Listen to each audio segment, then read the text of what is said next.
National Museum Scotland has always collected material that represents how Scotland's crafts and industries have evolved over time. We hold a vast archive of tartan. For more than 200 years, we've collected a huge variety. Clan patterns, as well as tartans named after towns, regiments, celebrities and events. So many of the samples in this book were woven by Messrs Wilson of Bannockburn. They were very well known for creating hard worsted tartans, as well as tartans with silk and many bright colours. Working with this collection, you really gain an appreciation of why tartan has come to be seen as this cloth of identity. Every pattern is unique, telling a different story. In the past, a weaver might use a combination of yarn, paper, pencils and inks to create a new pattern for the loom, whereas now, in the 21st century, tartan is typically designed using digital tools. When I'm designing, I want to really focus on doing a beautiful design. And then if I hopefully make a beautiful design, it will look beautiful in anything we make.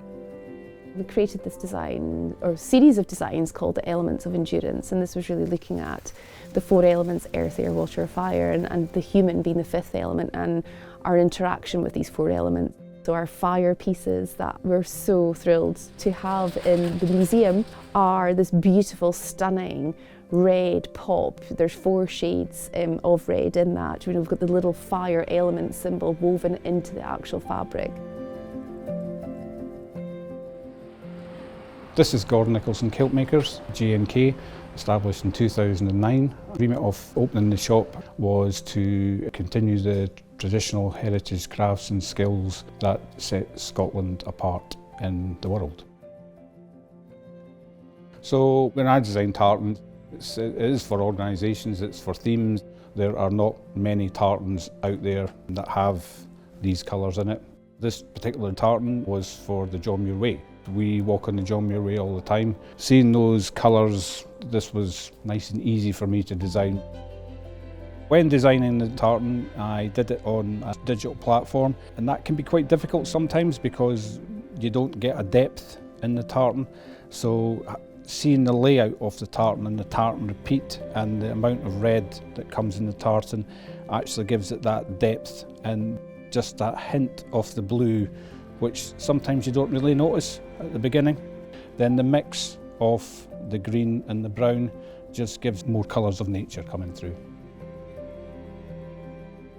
I'm Leslie Pyne and I am the design manager at Look At It. When we design a tartan, we start by putting together a colour palette.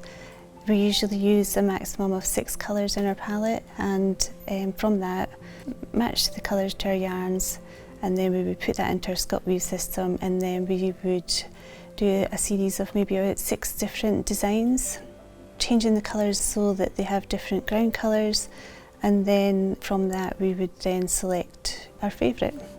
So if we were working maybe on a customer project, they would send us some Pantone colours, and then with the Pantones we would match that to our yarns. And if we didn't have a yarn, we would be able to dye to match the shade of the Pantone.